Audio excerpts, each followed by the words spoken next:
D'évocation, si ça existe encore, pour votre église. À vous. Écoutez, tout d'abord bonsoir à vous tous. On me demande de faire une présentation de l'église maronite. Je suis sans doute tout à fait indigne d'en faire une. Si je parle, c'est à titre fort modeste. Ça tient au fait que, de fait, je suis ordonné dans l'église maronite, quoique je sois français. J'ai été appelé par, je le crois, le Seigneur à entrer dans l'église au Liban.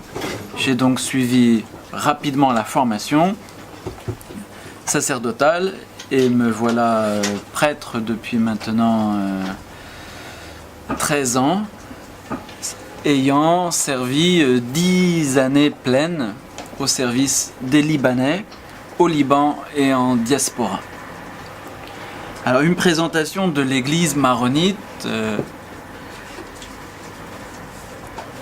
ne peut pas faire l'impasse évidemment de son moment fondateur qui est l'histoire de Saint Maron. Et donc je concentrerai essentiellement l'histoire de l'église maronite au premier millénaire. Mais si vous voulez me poser des questions ensuite sur le second millénaire, j'essaierai de vous répondre.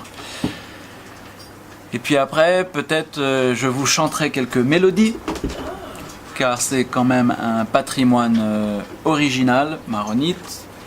Je ne m'étendrai pas sur la liturgie, mais si vous avez quelques questions et si j'ai la science, j'essaierai de vous y répondre. Et puis à la fin, je vous parlerai d'un autre élément intéressant qui est le texte des évangiles tel qu'il est transmis dans l'église maronite.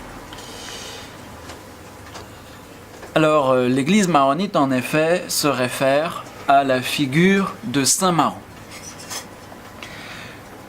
Tout ce que nous savons de Saint Maron, nous le devons à un certain Théodoré de Cire, qui a écrit une histoire religieuse au 5e siècle, où il expose les grands moines et ermites de sa région pour faire la publicité du monachisme syrien ou syriaque, sachant qu'à l'époque, à la même époque, c'est la renommée de Saint Antoine et du monachisme égyptien qui se diffuse. Et aussi parce que Théodoré de Cire a été chargé par l'empereur Marcien de réaliser une œuvre qui, de fait, sera décisive pour l'histoire de l'église de la région et qui est à l'origine de l'église maronite. Donc Théodoré de Cire a consacré un chapitre entier de son histoire religieuse à la figure de Saint Maron. C'est le chapitre 16, où il expose les vertus de Saint Maron et le sens de sa démarche missionnaire. Par ailleurs, nous possédons une attestation intéressante de l'existence de Saint Maron. C'est une lettre que Saint Jean Chrysostome lui a envoyée en 404, où il se confie à sa prière. Je vous rappelle que Saint Jean Chrysostome est le responsable du catéchuménat à Antioche, au service donc de l'église mère de la région, qui est l'église d'Antioche, considérée plus tard comme le patriarcat d'Antioche. Et néanmoins, Saint Jean Chrysostome, comme donc beaucoup à son époque, sont très attirés par la vie érémitique. Et vous devez le savoir, Saint Jean Chrysostome n'a pas pu vivre en ermite, il est tombé malade. Et donc, il est, malgré lui, retourné sur le littoral. Et donc, c'est son admiration pour l'ermite par excellence qu'est Maron, qu'il se confie à sa prière. Maron est mort normalement en 410. Maron était un admirateur donc des ermites de la région. Il était admirateur d'un certain Zébina, et il a demandé à ce qu'il soit enterré à côté de Zébina, ce qui n'aura jamais lieu, à cause de sa propre renommée. Zébina a vécu dans un village qui s'appelle Akdé, qui existe toujours, mais qui n'est qu'un tas de pierres. Et il était ami avec un certain nombre d'ermites du coin qui vivaient à côté de Akdé, dans un autre village qui existe toujours, mais qui est aussi un tas de pierres, qui s'appelle Niara. Et on est donc sûr d'une chose, c'est que donc Maron a fréquenté Zébina à Akdé et un certain Damianos à Niara. Mais Maron se lance dans une grande entreprise, à savoir qu'il veut imiter d'autres missionnaires de son temps qui ont renversé les temples païens et converti les populations à la religion chrétienne. À l'époque, je vous le rappelle, c'est l'ensemble du monde méditerranéen qui bascule dans le christianisme. Constantin, en 313, a signé l'édit de Nantes et a donc rendu la religion chrétienne religion licite.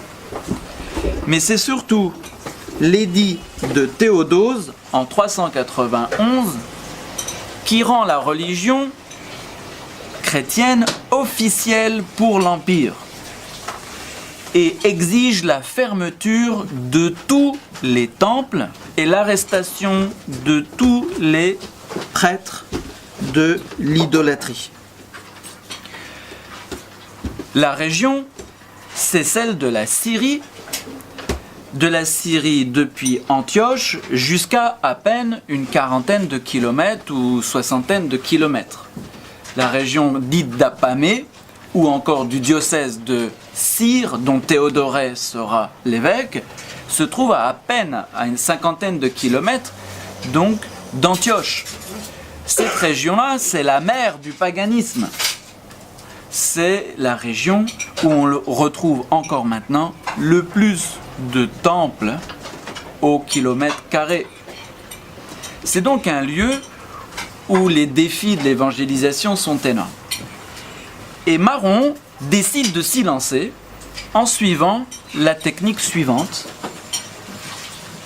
D'abord, il devait être, semble-t-il, prêtre, au sens où nous, on conçoit le prêtre diocésain, devait être attaché à une paroisse, encore que le concept de paroisse à l'époque n'est pas aussi évident qu'à la nôtre. Il fréquente les ermites et décide d'embrasser la vie érémitique la plus radicale pour pouvoir convaincre les habitants d'un lieu qui s'appelle Kfar Nabo.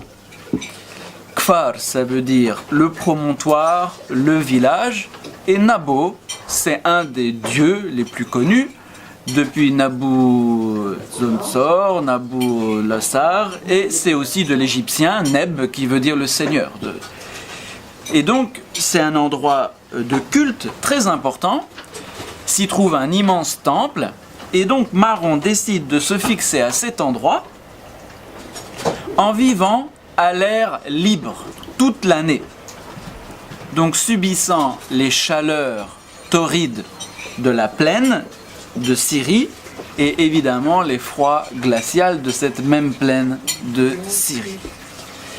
Et Maron va convaincre et toucher le cœur des habitants de Kfar Nabo, après des luttes évidemment, parce qu'il leur demande de changer de vie, de changer de culte, de changer de foi, mais en vertu de son ascétisme, eh bien il va réussir à convaincre l'ensemble de la population.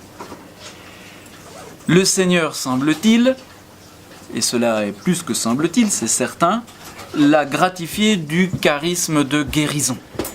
Ce qui donc va faciliter, évidemment, son rayonnement missionnaire. À tel point qu'il va obtenir des habitants de Kfar Nabo qu'ils détruisent leur temple. Maron poussera avec les autres les pierres les unes et les autres par terre. Et si vous allez à Kfar Nabo, qui existe toujours, vous voyez effectivement l'ensemble des restes du temple sur lesquels il va bâtir une église. Et donc, à la fois par un ascétisme radical, personnel, parce que s'il, lui, se soumettait à cette discipline, il ne soumettait en aucune manière ses disciples à cette dureté de vie. Par la prédication et par le don de guérison, il va réussir cette œuvre de conversion du temple de Kfar Nabo en une église somptueuse de la région. Quand il meurt, semble-t-il, il meurt d'une maladie bénigne, mais c'était l'heure pour lui. Les habitants de Kfar Nabo se font voler le corps de Saint Maron par la ville d'à côté, qui s'appelle Brad, qui veut dire le lieu froid, le lieu des sources froides, c'est en lien à l'eau.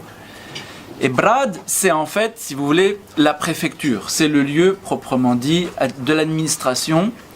On y trouve de grands établissements romains ou gréco-romains, byzantins. C'est un peu la grande ville. Et la grande ville va donc piquer à Kfar Nabo le corps de Saint Maron. Si bien, à Brad, il y a toujours les restes d'une des plus grandes basiliques de toute la Syrie.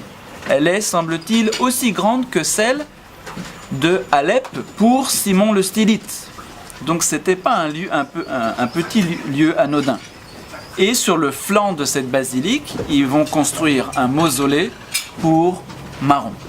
Et on a enfin retrouvé le sarcophage de Saint Maron. Il suffisait de creuser. Donc on sait exactement où a été déposé le corps de Saint Maron.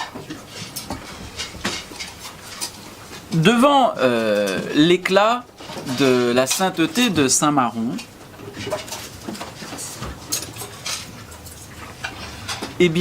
c'est toute la région qui, se convertissant, va en fait adopter Saint Maron comme son patron. Toute la région va en fait se retrouver et s'identifier au culte qu'elle rend à ce saint ermite qui a renversé les idoles du temple de Kfar Nabo. Si bien que très tôt, semble-t-il, toute une population commence à se nommer en référence à Saint Maron. Et que se dessine ce qui très vite va devenir la nation, le peuple, la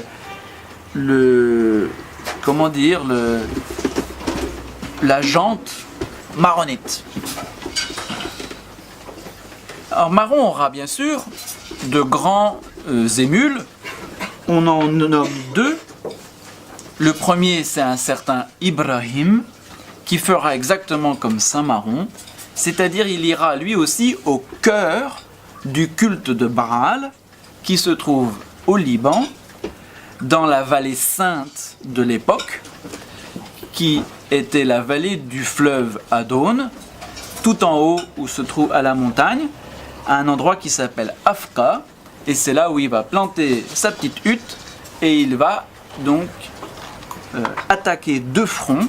Imaginez quelqu'un qui irait à Jérusalem pour convertir les Juifs ou à la Mecque pour convertir les musulmans. Et il est allé au sommet du fleuve Adon, là où s'écoulaient le long de la vallée du fleuve Adon des festivités au dieu Adonis qui duraient une semaine.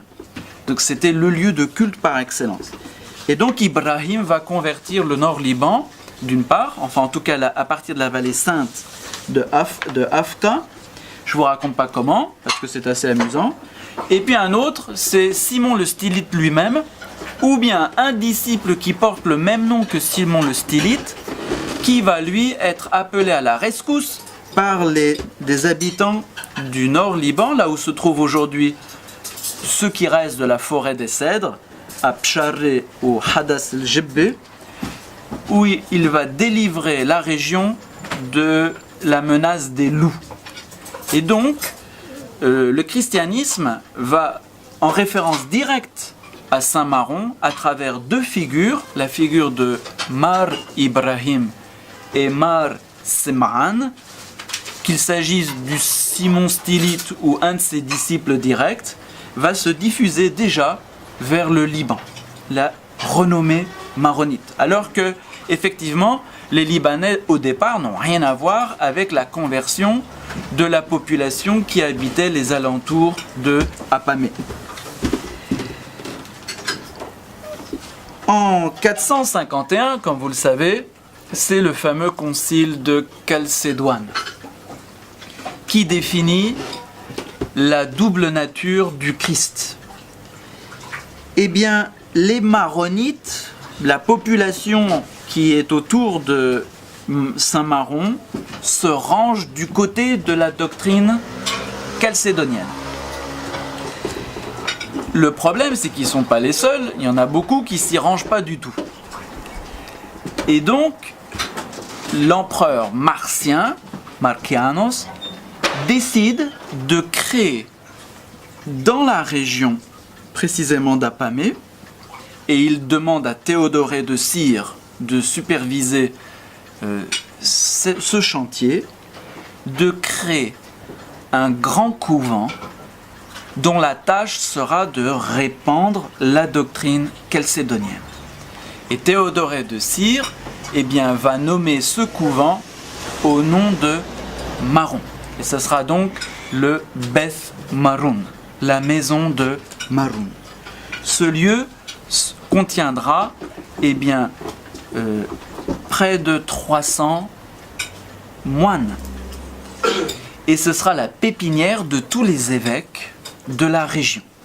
Parce que le problème de la région, c'est son bilinguisme, son biculturalisme. Le patriarcat d'Antioche n'est grec que sur le littoral. Et le littoral, c'est à peine une petite bande de 10 km, parce que dès qu'on a passé les premières montagnes ou les premières régions proches du littoral, on est en plein univers aramophone. Et il s'agit donc de créer une hiérarchie aramophone orthodoxe chalcédonienne pour pouvoir répandre la doctrine reconnue par l'empereur. Et c'est ainsi que les Maronites vont prospérer, puisqu'ils ont l'aide de l'empereur, ils ont un centre désormais spirituel et culturel inouï, qu'ils ont leur grand saint, avec toute la renommée qu'il faut, jusqu'à ce que au patriarcat d'Antioche, advienne sur le siège un anti-chalcédonien. En 512, c'est-à-dire pas beaucoup après, un certain Sévère. Ce Sévère, sous l'empereur Anastase, va faire la guerre aux Chalcédoniens, et en particulier aux Maronites, si bien qu'il va obtenir la destruction du couvent de Beth Maroun. Et surtout, on célèbre en 517 le martyre de 350 moines de Beth Maroun. Les moines vont envoyer des lettres au pape Hormidaz, qui va les défendre, mais de toute façon, la situation sera très difficile. Avec le concile de Constantinople en 553, l'empereur Justinien prend position pour les Chalcédoniens, évidemment, et donc décide la reconstruction de Beth Maroun. Et son successeur, Héraclius, en 610, entourera Beth Maroun de remparts, comme une citadelle, pour le protéger. Seulement voilà, les non-chalcédoniens, eux, eh bien, auront l'amitié de la femme de l'empereur Théodora. Et c'est grâce à elle que plus ou moins un certain Jacob, en 543, créera l'église syriaque non-chalcédonienne.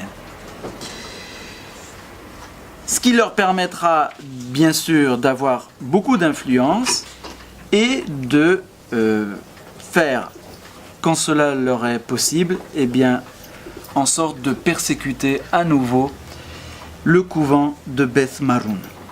Sauf que il y a un autre ennemi qui apparaît à cette époque et qui lui va être dévastateur. Eh bien, ce sont d'abord les Perses qui débarquent au début des années 600 et avec eux les musulmans à partir de 635. En 638, c'est la célèbre querelle de la volonté du Christ. Aurait-il eu une ou deux volontés? Et donc on va accuser les maronites d'être monothélites ou monotélètes, enfin de croire qu'ils n'avaient qu'une seule volonté. Vous savez que le concile de Constantinople en 660 tranche la question en définissant que le Christ avait bien deux volontés, conformément à ces deux natures. Mais la tension est telle qu'ils vont devoir subir les assauts de tous leurs ennemis. Et c'est pourquoi, dans les années 660 à 690, a lieu une coalition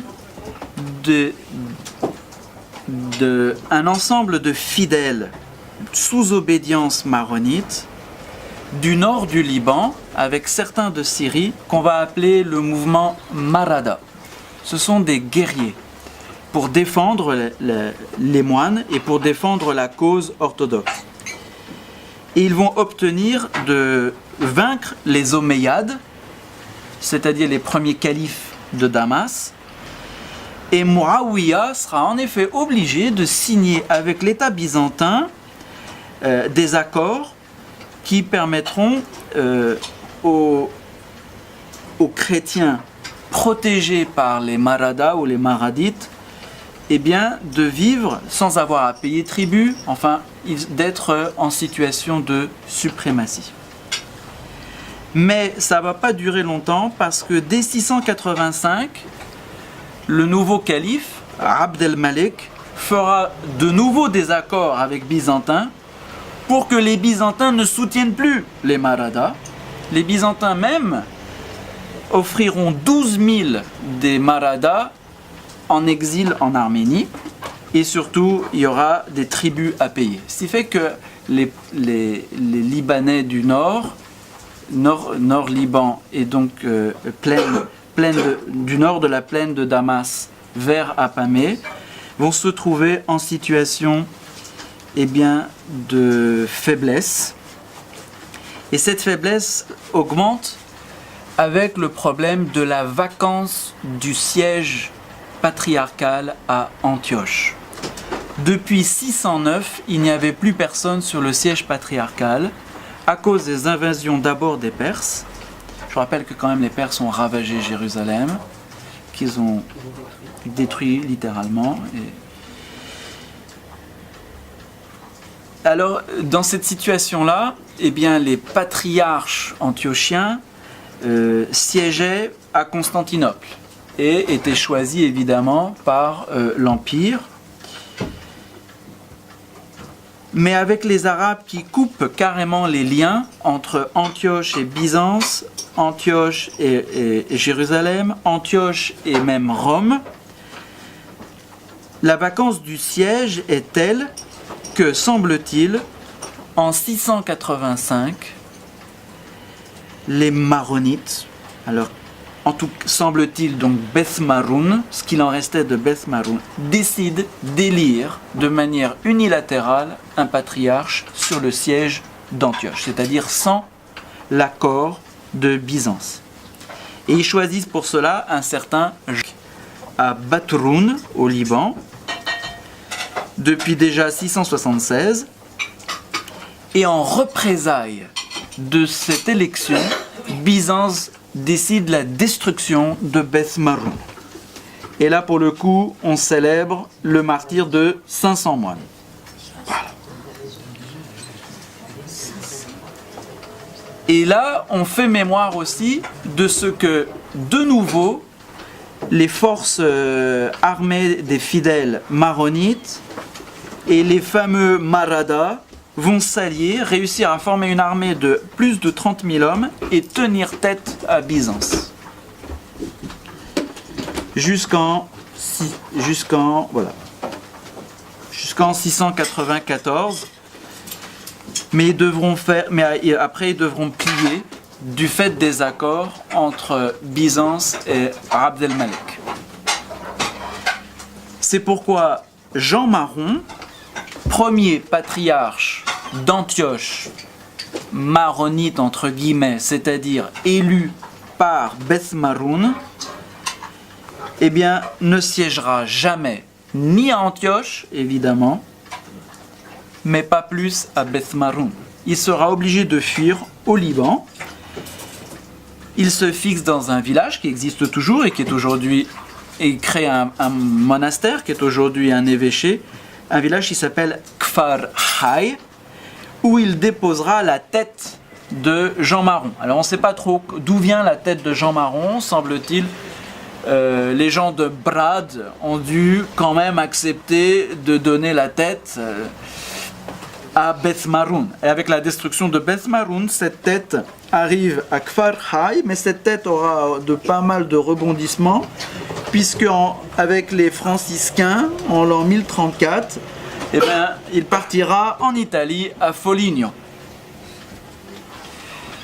Et il y a à peine 10 ans, que l'évêque de Foligno a rendu la tête de Maroun aux Maronites, donc vous pourrez la retrouver à Kfar Hay.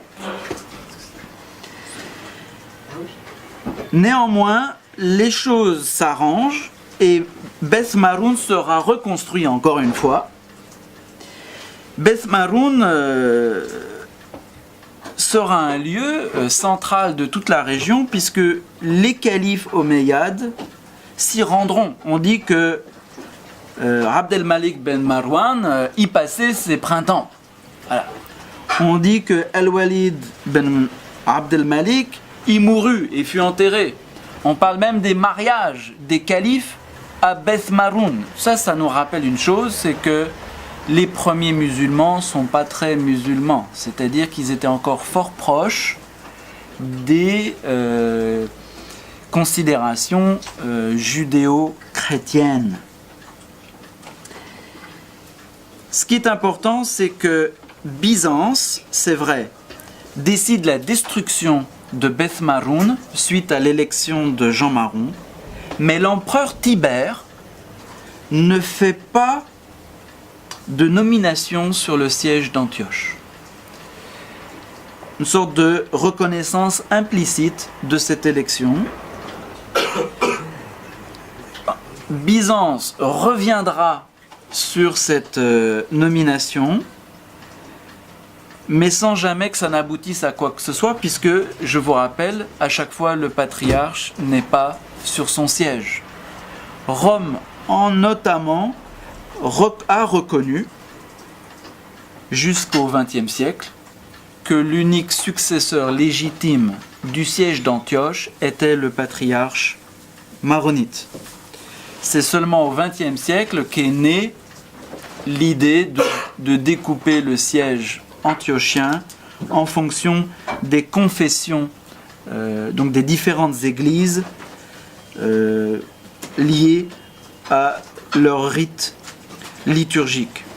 Néanmoins, on considère que la scission d'Antioche en deux, c'est-à-dire un Antioche melkite d'un côté et un Antioche maronite de l'autre, a lieu en 742, parce que Byzance, bien sûr, ne peut pas reconnaître à un patriarche aramophone la prédominance sur le siège. Ce qui est certain, c'est que Beth Maroun sera de nouveau, et cette fois-ci définitivement détruit par les Arabes en 938. Si bien que nous ne savons même pas aujourd'hui où se trouve Beth Maroun. On propose plusieurs sites, mais on n'arrive pas à déterminer exactement lequel. Le patriarche devra fuir définitivement Beth Maroun et il s'établira à Yanour, qui est à peu près dans la vallée sainte d'Adon d'autrefois. Et puis après, il devra partir. Je vous rappelle qu'en 750, quand même les Omeyyades tombent. Ce sont d'abord les Abbassides, puis après les Fatimides, puis après les Mamelouks, puis après les Ottomans. Et on entre donc dans le deuxième millénaire. Disons que la bouffée d'oxygène des Maronites arrivera avec les croisés en 1099. Grâce aux croisés, les Maronites établiront des liens spéciaux avec la Terre Sainte, moyennant les franciscains, des liens qui seront fort cordiaux jusqu'au XVIe siècle. Après, ça se crispera difficilement. Si bien qu'ils avaient une église à Jérusalem, la fameuse Saint-Georges el-Qader. Et je vous rappelle enfin que la France, via les croisés, notamment Saint-Louis, établit des liens avec les Maradas, les Mardaïtes, avec toutes ces armées de fidèles. On a une très belle lettre de Saint-Louis de 1250 à la nation maronite, c'est ainsi qu'elle est nommée. Alors qu'elles ne font pas bien sûr une nation, sinon au sens d'une appartenance plutôt spirituelle que ethnique, car de fait, les Maronites sont donc des Syriens, ils se sont mélangés avec des Zamar. Bon. Puis je sais pas, je vous en fais une petite dernière encore.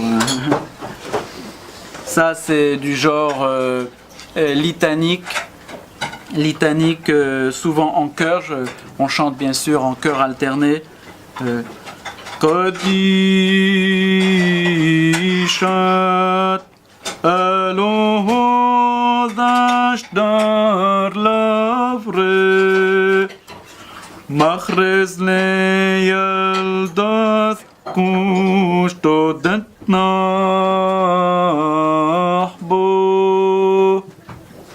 Qadishat Hayel sonot por Españas Marisoch men pes salme tasri koso. Puis après on change la mélodie, mais c'est ce rythme-là. C'est de la musique toujours manifestement monastique. Et même érémitique. C'est pas fait pour des grands chœurs. Je vous rappelle qu'il n'y avait pas de livres, il y en avait très peu. Toutes les églises maronites sont plus petites que cette salle. Elles ne deviennent grandes comme cette salle qu'à partir du XVIe siècle. Donc le grand constructeur d'églises, Douaihi, le patriarche, les grandes églises, c'est pas avant le XVIIe siècle, c'est avec l'époque moderne. Mais toutes les églises sont petites. Bien sûr, la voûte est très basse, la coubole qui se trouve au-dessus de l'autel, et on tient à 15-20. Les moines donc avaient, comme vous connaissez, des gros livres de prière. Les moines, alors l'église maronite ne semble pas avoir eu proprement dit d'office des heures, mais peut-être pourrait-on me dire c'est la même chose pour l'église latine du Moyen-Âge. Ce que faisaient en tout cas les maronites, c'est qu'ils avaient de grosses sommes de chants dans lesquels ils piochaient librement pour célébrer les fêtes. Ces chants, cette grande somme, on l'appelle Beth Gazo, c'est-à-dire le trésor liturgique dans lequel on pioche. On avait 4-5 trésors, un pour l'épiphanie, un pour Noël, un pour Pâques, un pour le temps ordinaire. Et on avait ces gros livres, on était à une dizaine autour des livres et on chantait bien sûr tout par cœur. Et puis pour finir cette présentation, deux petits mots sur l'évangile de l'église maronite. L'évangile canonique de l'église maronite est un ouvrage qui a un nom, parce que c'est important, il a aussi une histoire, c'est ce qu'on appelle la Peshito. Alors, cette Peshito, ça veut dire simple. Simple au sens de strict, au sens de stretto, qui ne contient pas de glose. Cette version des évangiles, enfin du Nouveau Testament, a une histoire particulière. Parce que, semble-t-il, pendant les 3 premiers siècles, toute la région d'Antioche ne célébrait pas avec des évangiles que nous connaissons. C'est-à-dire avec les 4 évangiles séparés. Ce qu'on appelle l'évangile séparé. En fait, ils célébraient à partir d'une anthologie qu'on appelait l'évangile mélangé, dont le modèle de composition était le diatessaron d'un certain Tassien, composé en 170, ou en tout cas ou traduit à Rome en 170. Ce diatessaron comprenait donc les 4 évangiles, mais en un seul récit. Il était donc plus économique, il dispensait des difficultés bien sûr liées à la disparité des évangiles, et il servait dans tous les lieux de culte répandus dans la région. Seuls en fait les moines, les monastères, eux pratiquaient l'évangile séparé. Lors de ces conflits avec Byzance, l'évangile séparé a fait l'objet d'une édition spéciale par un certain évêque de Édesse, un certain Raboula. Et c'est lui qui aurait, semble-t-il, décidé la destruction de tous les évangiles mélangés et l'imposition dans toutes les paroisses de l'évangile séparé, c'est-à-dire les 4 évangiles canoniques. Cette édition, on appelle ça la Peshito. Parce que dans la région ouest de la Syrie, on prononce plutôt en O, alors que la région est, on récite en A. Donc les Chaldéens ont la Pshita, alors que tous les Syriaques ont la Pshito. La Pshito qu'ils suivent, normalement, c'est celle de Raboula. Cette Pshito est intéressante à de nombreux titres.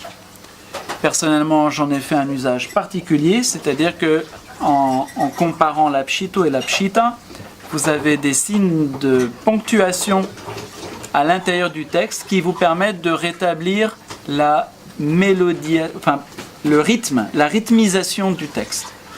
Et en vertu de cela, eh bien, j'ai rétabli une forme orale des évangiles, c'est-à-dire la manière dont on transmettait l'évangile, sans doute à l'époque apostolique et après, car on connaissait son évangile par cœur et que la mémoire suppose des techniques bien précises de structuration et que ces rythmes-là, justement notés sur la Peshito et la Peshita, eh bien, nous donnent une bonne idée de ce que va être la structuration rythmique de la récitation du Saint-Évangile.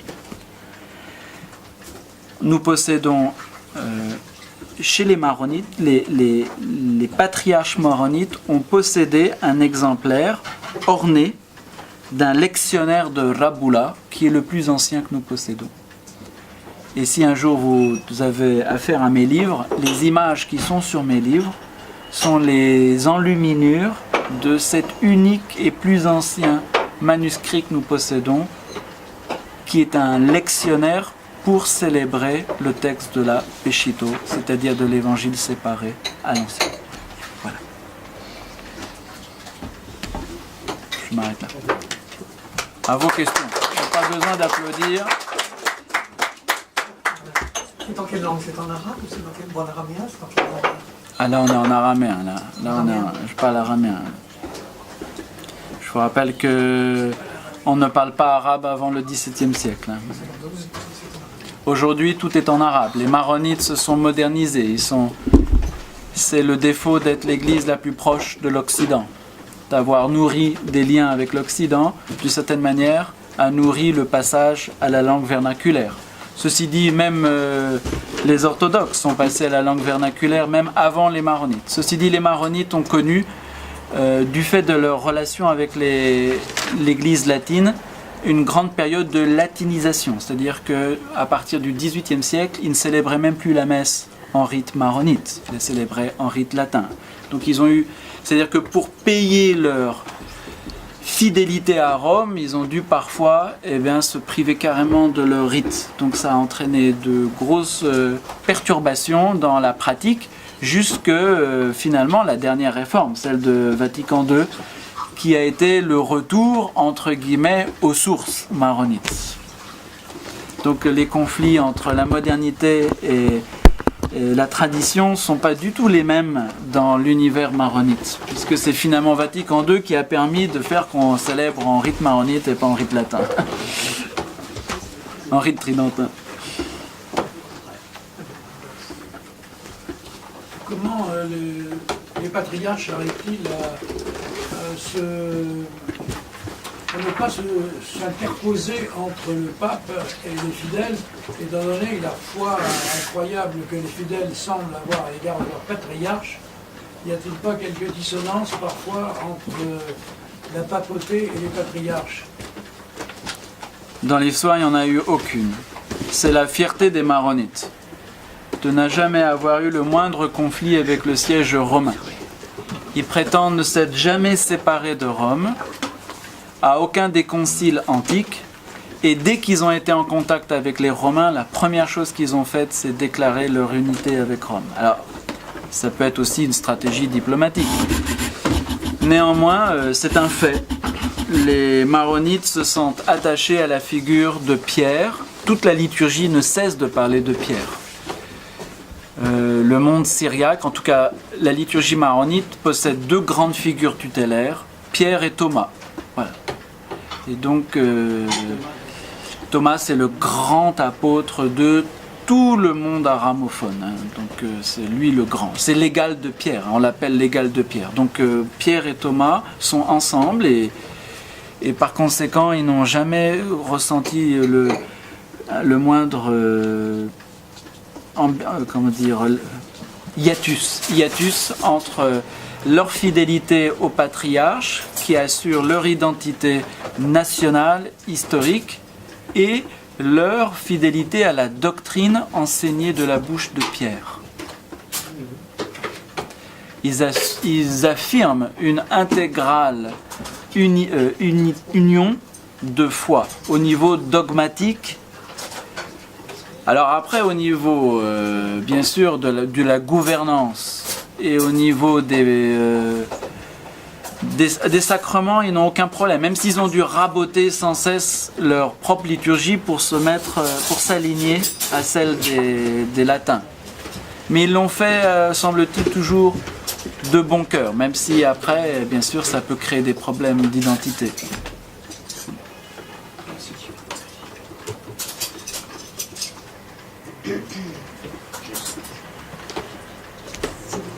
Est-ce que l'Église maronite connaît une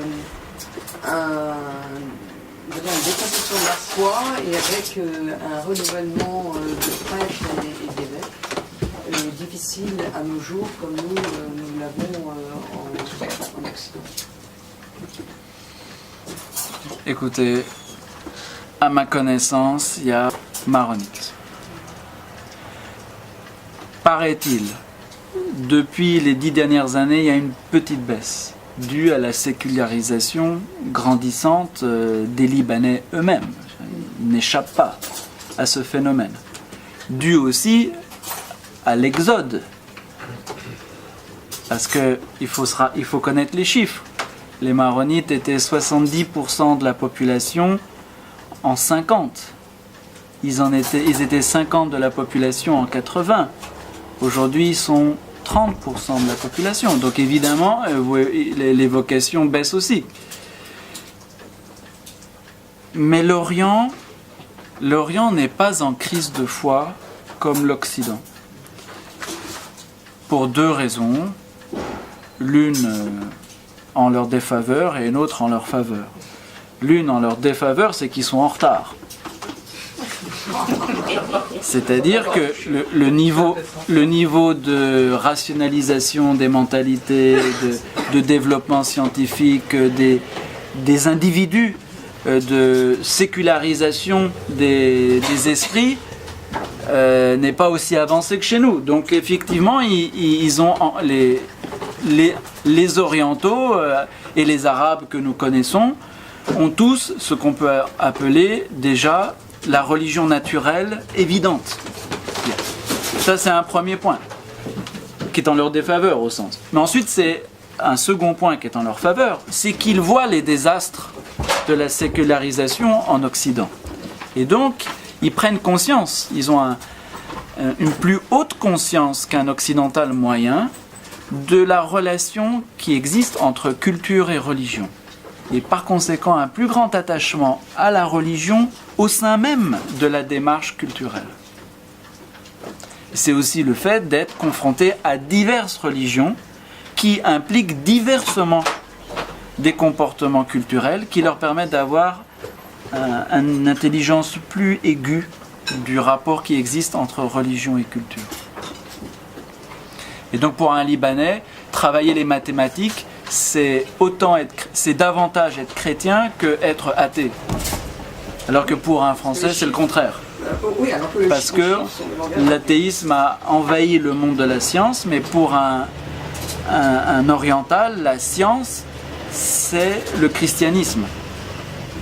D'abord, avant d'être le monde occidental et son athéisme. D'ailleurs, ils ne conçoivent pas que le monde occidental soit athée. Ils le découvrent que quand ils arrivent. C'est-à-dire qu'ils n'y croient pas. Même en regardant par la télé ou en regardant les livres, en entendant les autres, ils n'arrivent pas à y comprendre. C'est quand ils arrivent ici qu'ils se disent « Ah bon, c'est vraiment comme ça ?» La question de l'ordination de Jean Marié, comment ça se pose dans l'église maronite par rapport à comment vous voyez cette question? Alors, la question du sacerdoce des hommes mariés.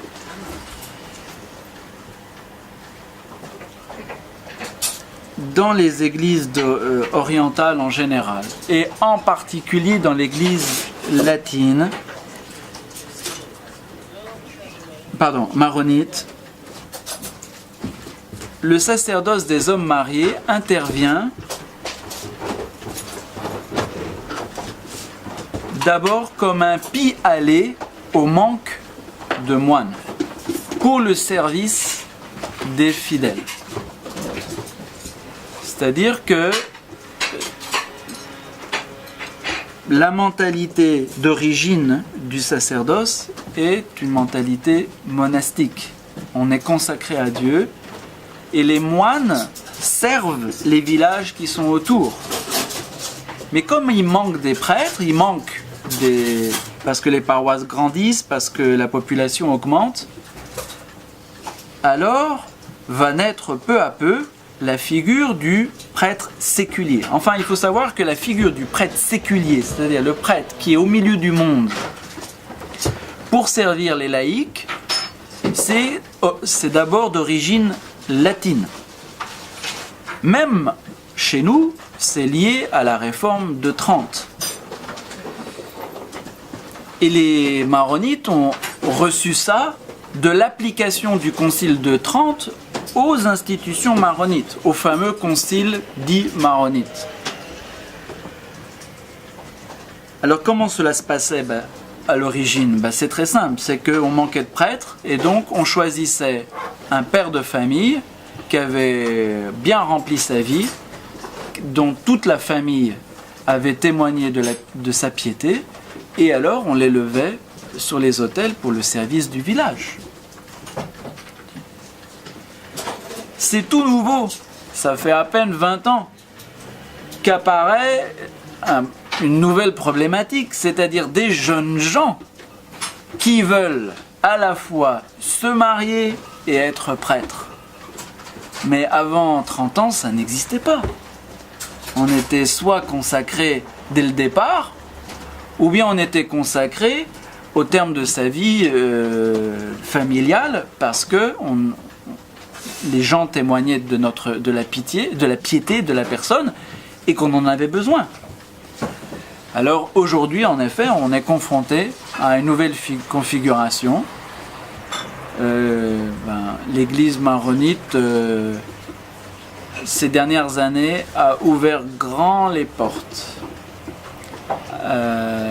à la venue de toutes ces vocations de jeunes gens qui veulent vivre en même temps une vie familiale et le sacerdoce.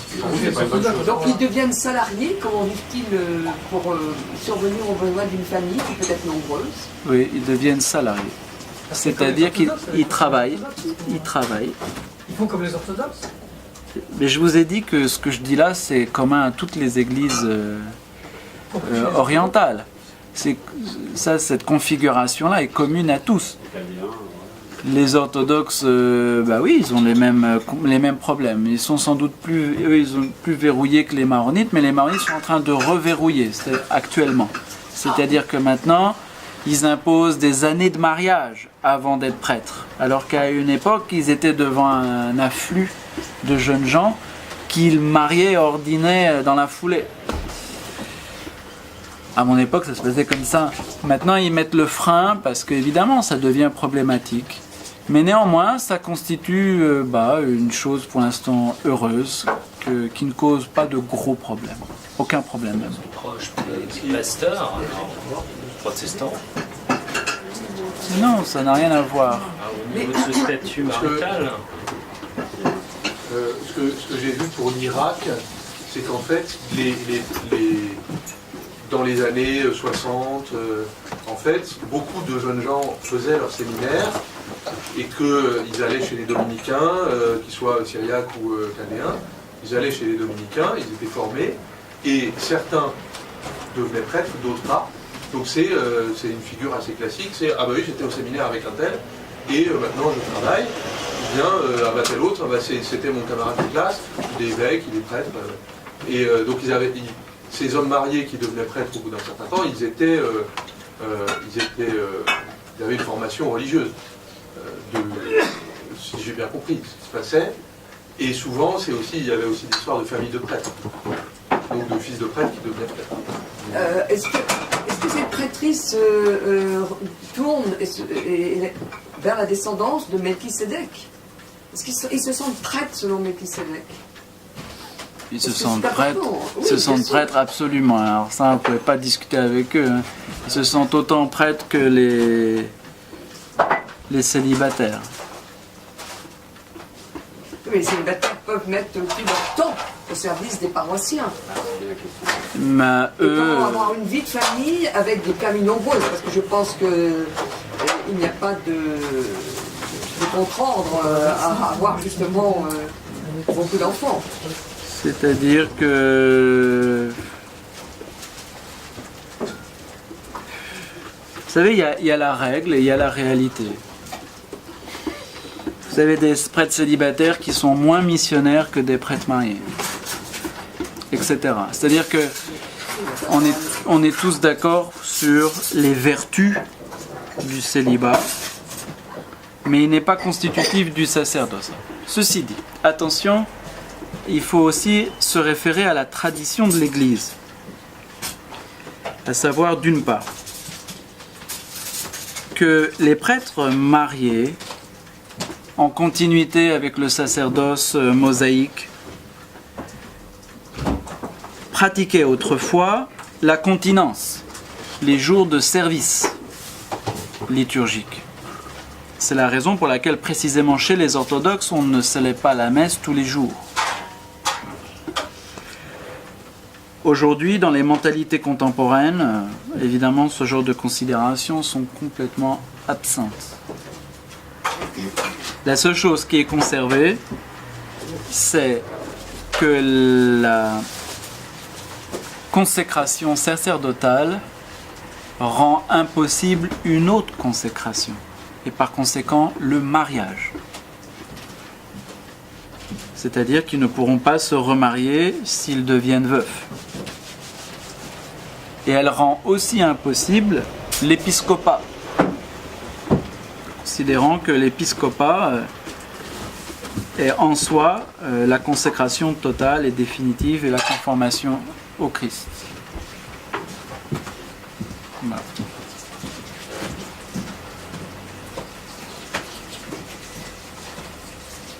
Cela nous semble très curieux parce que dans l'économie domestique, donc c'est madame qui travaille. Il faut bien qu'il y ait un salaire qui rentre. Ils travaillent eux aussi.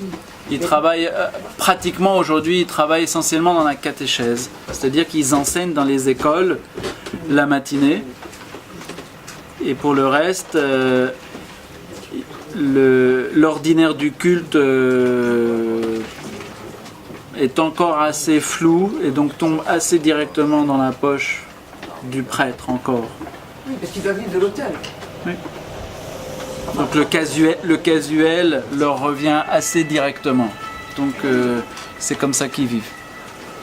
Entre un salaire le matin et le casuel pendant le reste de la journée, ils assurent la subsistance de la famille, bien sûr, selon les moyens et selon les possibilités. Paroisse. Alors, l'Église maronite de France a à peine 2 ans. Elle a été créée et élevée au statut d'éparchie, c'est-à-dire l'équivalent d'un diocèse, il y a à peine 2 ans. Et donc, du point de vue des structures paroissiales, il n'y a pas grand-chose. Et cela pour 2 raisons. La première, sans doute, la négligence du patriarcat et de l'Église du Liban, laquelle pendant des siècles a été extrêmement missionnaire, mais ces derniers siècles ne l'étaient plus beaucoup. Et d'autre part, l'interdit lui-même posé par l'Église de Rome, qui ne voulait pas reconnaître d'autres églises sur son territoire. Si bien que la création d'autres juridictions sur le territoire latin est quelque chose qui était considéré comme impossible, pratiquement. Néanmoins, il y a eu des assouplissements qui ont permis la création de quelques évêchés d'abord dans le monde, mais en Europe c'était très difficile, sinon impossible. Et puis finalement, peu à peu, Benoît XVI a permis qu'il y ait donc eu des structures diocésaines sur le territoire européen. Résultat des courses, en France, il n'y a à proprement parler que 2 grandes paroisses, à savoir à Paris et à Marseille. Après, il y a une paroisse plus ou moins importante à Lyon. Et puis ensuite, vous avez plein de mini-communautés dispersées dans les diverses villes de France, mais qui n'ont jamais eu de structure stable. Ça était toujours à la faveur de la présence d'un prêtre dans la région pour une raison X ou Y.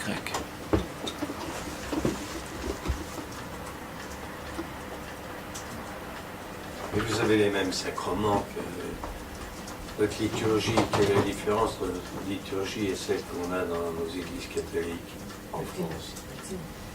Alors, les sacrements, nous suivons la doctrine des 7 sacrements de l'Église latine. Oui. Nous n'avons pas la même liturgie, mais nous avons les 7 sacrements, oui.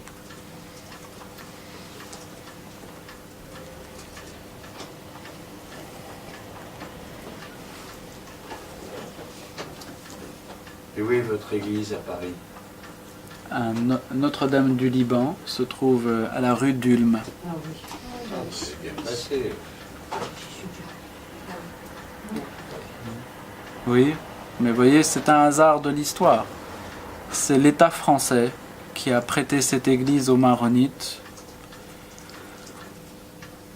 en faisant en sorte que ça ne soit qu'une paroisse et que ce soit l'unique. C'est-à-dire que c'est l'État français qui s'est engagé à l'égard du patriarcat au début du siècle dernier. Enfin, à la fin du siècle d'avant et au début du siècle dernier. C'est pas que l'Église se soit constituée elle-même. Même pas. Les Maronites, paraît-il, étaient d'abord dans le Sénat. Ils célébraient la messe dans la chapelle du Sénat. Puis les sénateurs trouvaient qu'ils faisaient trop de bruit. Alors ils leur ont prêté cette église, qui est une ancienne église jésuite. Si bien que les locaux sont à la République française. Et tout ne se fait que par le biais de l'État. C'est notre cas, puisque c'est le ministre des cultes qui est le ministre de l'Intérieur, qui même jusqu'à Benoît XVI adressait la liste de tous les prêtres qui pouvaient être pontifiables. Et quand, bien choisis, bien sélectionnés, selon les vertus, les critères de la République. Donc, quand Benoît XVI a appris cela, il en était très étonné, et il leur a dit, comment, moi le pasteur, je ne connaîtrais pas mon troupeau pour s'occuper des brebis. Et ça aurait cessé. Et donc, ça serait maintenant directement des antennes de Vatican qui émettraient. Mais c'est pas ce que je veux dire. Je veux dire que c'est pas l'église maronite qui s'est organisée même. Vous voyez, c'est ça que je voulais dire. J'entends bien. Donc aujourd'hui, elle s'organise. Aujourd'hui, elle s'est lancée dans un grand chantier de créer une éparchie pour toute la France. Et ensuite pour toute l'Europe, enfin par étapes. Mais c'est un grand chantier parce que jusqu'ici, il a été totalement abandonné et négligé. Ah oui. Et est-ce que vous avez suffisamment de fonds pour pouvoir racheter des églises qui doivent être désacralisées, ce qu'on ne peut pas faire bien sûr, pour devenir des cinémas, des galeries de peinture et pire? La Providence nous enverra les fonds. Là. De la situation de l'Église maronite au Moyen-Orient actuellement. Alors au Liban règne la paix civile depuis 1993. Et donc il n'y a pas de problème au Liban.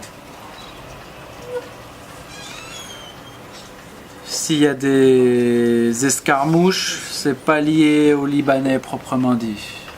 Il y a des facteurs exogènes qui bien sûr cherchent sans cesse à créer la zizanie.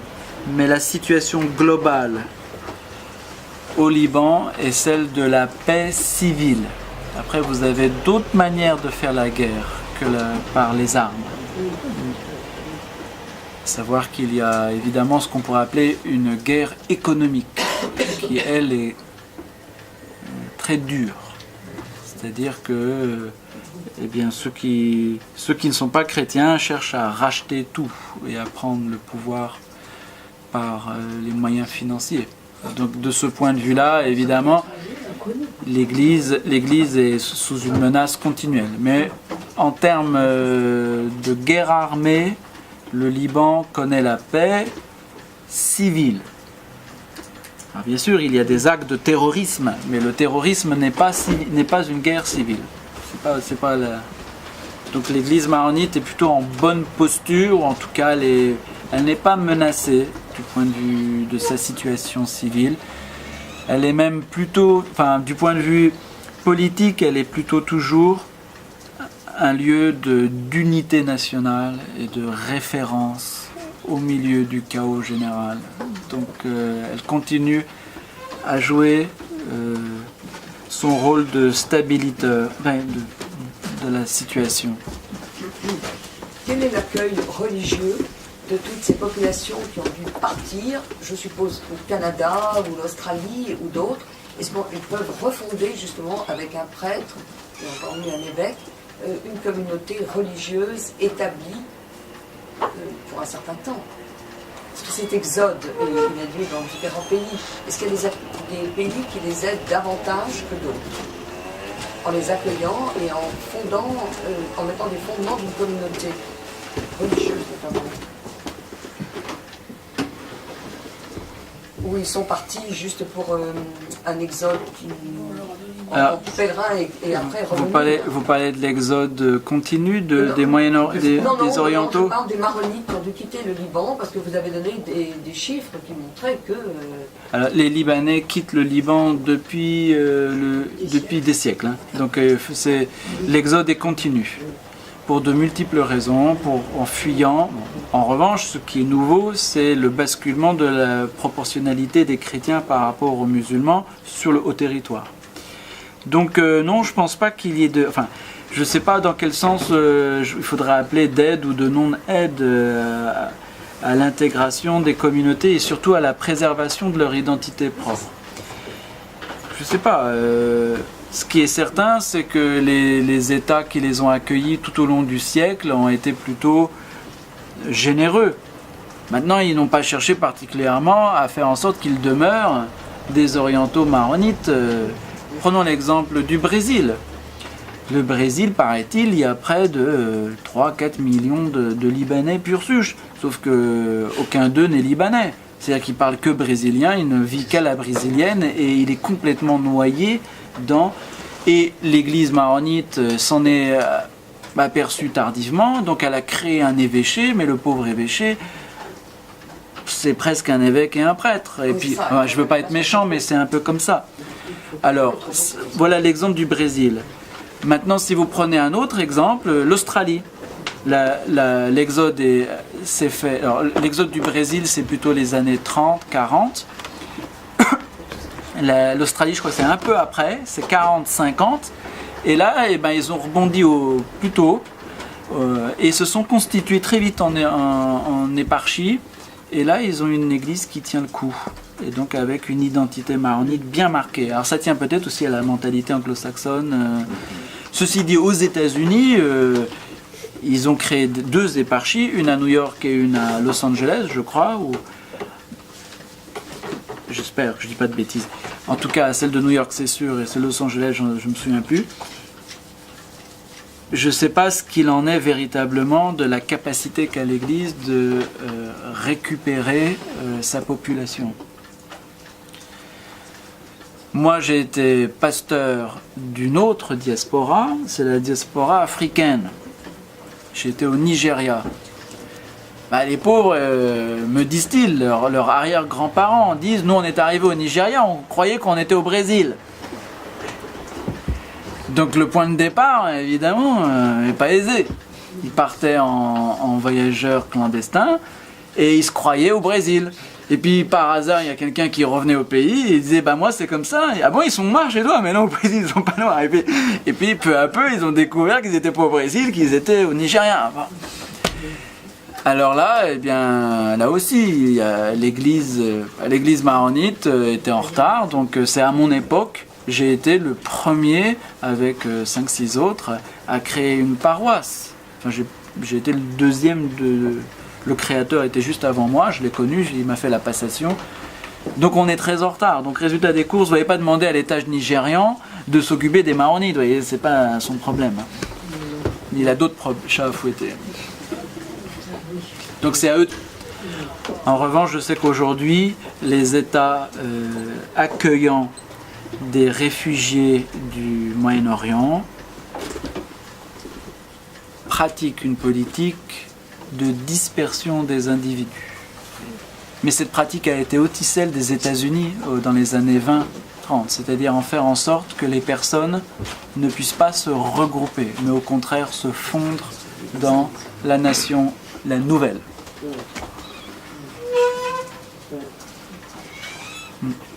Peut-être que les Suédois ne l'ont pas fait dans les dernières années, que la Suède a été très accueillante, donc il y a beaucoup d'Irakiens, et chrétiens ou musulmans, et là au contraire ils ont pas mal essayé de préserver la spécificité, donc ça donne un football club Serie A qui a d'assez bons résultats dans le championnat suédois, et aussi des émeutes assez musclées d'Irakiens d'origine diverse, etc.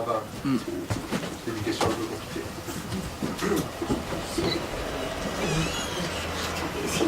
Il n'y a que les marronniers. Non, il y a toutes les confessions que vous voulez. Elles s'entendent bien entre elles. Il n'y a pas de problème. Enfin, aujourd'hui. Autrefois, les mentalités étaient un peu plus dures. Donc, on raconte que un maronite et un orthodoxe changeaient de trottoir quand ils se croisaient. Hein.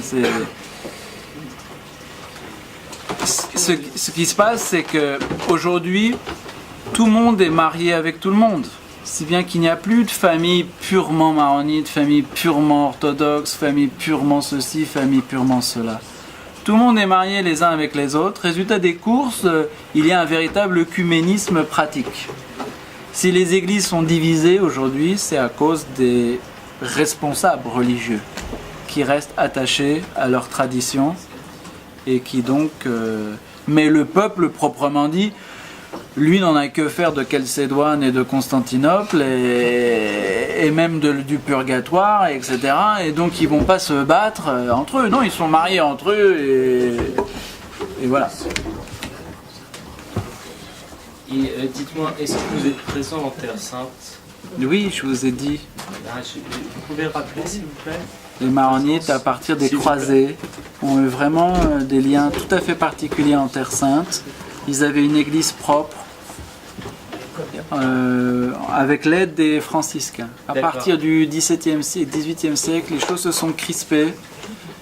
Et donc aujourd'hui, il y a un évêché même, proprement dit, maronite, pour une population qui diminue en fait, qui la pauvre ne peut pas vraiment être très prospère, mais qui existe. Il y en avait aussi en Égypte, mais là c'est la même chose. Là, ça se réduit à une peau de chagrin.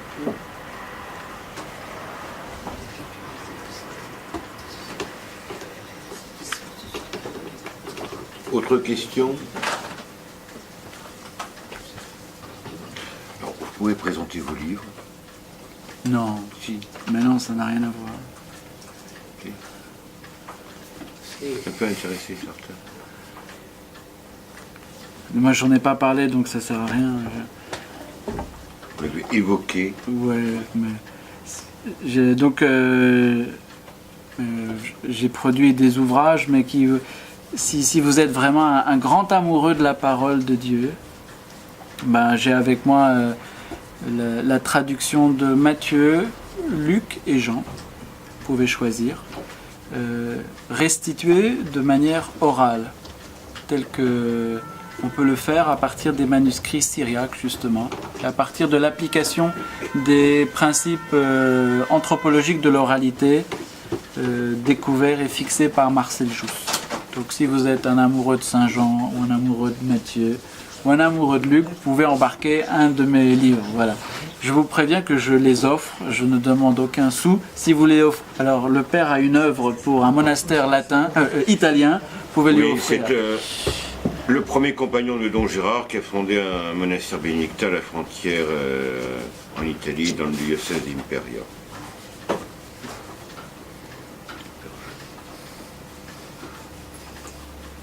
Voilà. C'est bon. Oui, évidemment.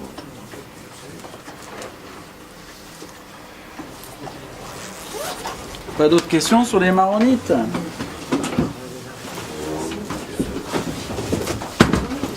Alors, on vient nous chercher à 11h, 11h30. Qui donc? Des amis de Polo. Polo n'est pas là. Mais il y a Vincent là. Tu me ramènes toi? Ah d'accord. Comme ça vous libérez la personne. Comment? Moi c'est possible.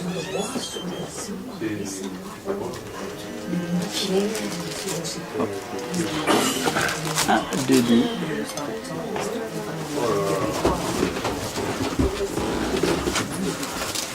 Si vous êtes amoureux de Saint-Jean, voilà.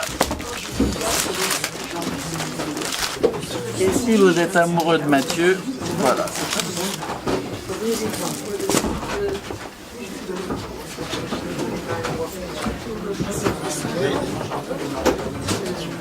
C'est pas une traduction spéciale, parce que maintenant, des journaux comme Le Monde disent que ce qu'on lit, nous, l'évangile, ça n'a rien à voir, que ça a été écrit en grec ou je sais pas quoi, qu'on l'a mal traduit. Vous, c'est simple. Vous avez pris quel évangile? Je vous l'ai dit, c'est la Peshitta. La Peshito et Peshita. Oui, mais...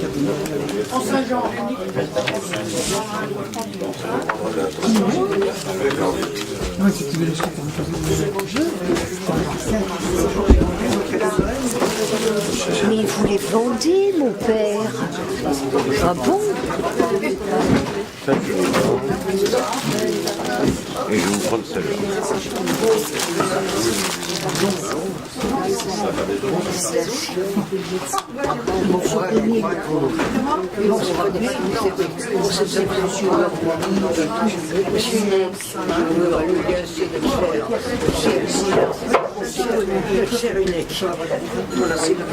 Le voyage. Non. Oui, parce que j'ai payé la moitié du voyage. Enfin,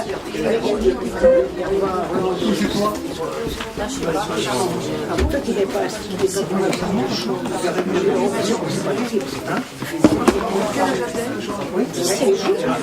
Vous étiez content de votre soirée, monsieur?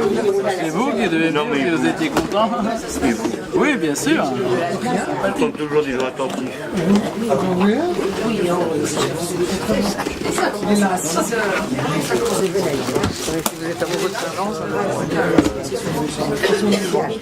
c'est la différence. Selon Saint-Matthieu, selon Saint-Jean. J'étais étonné que vous ne parliez pas de Saint-Jean quand même. Parce que On va peut-être parler des évangiles, mais pas de Saint-Jean. pourquoi voulez-vous que je vous parle de Saint-Jean? Je ne sais pas. Les maronites n'ont pas de lien vraiment avec Saint-Jean. Voilà, et je ne sais pas pourquoi. Non, Donc, je comprends qu'il n'y a pas de lien avec Saint-Jean. pas à ma connaissance. Intellectuel. Ouais, les maronites sont pas trop des mystiques. Ouais. Il n'est pas, dans le Moyen-Orient, il n'est pas si... Dans les rites orientaux, les Saint-Jean... Non, parce que Jean. Enfin, je sais pas comment vous dire, ouais. C'est pas cette figure-là qui prédomine. Il y a quand même une récitation orale quand même de la Nouvelle Alliance selon Saint-Jean. Oui, c'est selon Saint-Jean. Matthieu et Luc. Dominique en Sous les prières. Vous avez connu une famille, je crois que ce sont des maronites, avec des avocats, une cousine française. Une famille maronite très célèbre, avec un prêtre très célèbre. Ça finissait en ski. Un nom qui finissait en ski. C'était super de nous voir. Très joli, mais c'est très célèbre.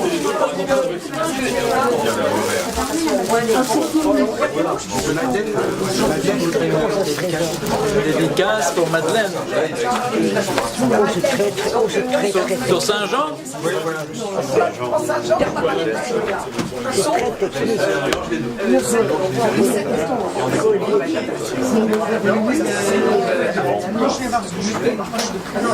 Très spécial.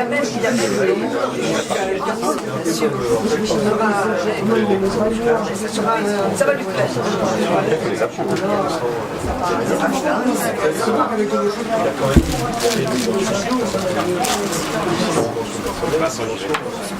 Joyeux Noël. Au revoir Père. Bon Noël.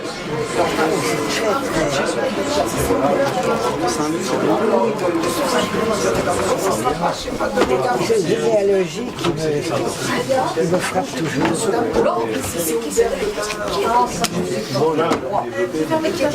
Ça, j'ai jamais compris ça, jamais. Un jour, je t'expliquerai. C'est très... Ça, je peux... Ça... J'ai jamais compris qu'on lise la généalogie de Jésus, enfin. Vous lisez la généalogie de Jésus, je n'ai jamais compris. C'est un texte théologique. C'est un texte tout à fait classique.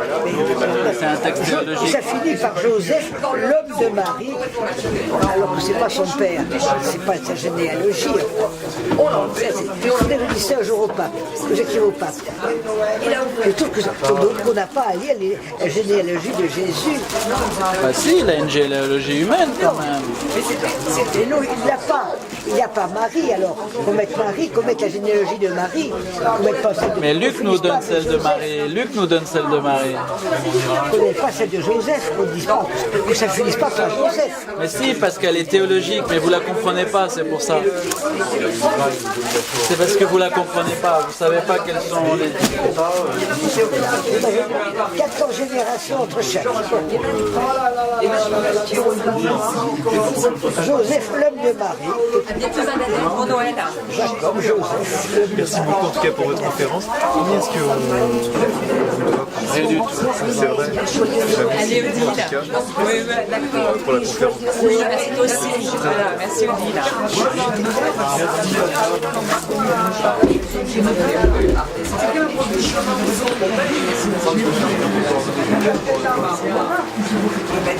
Ça m'est arrivé.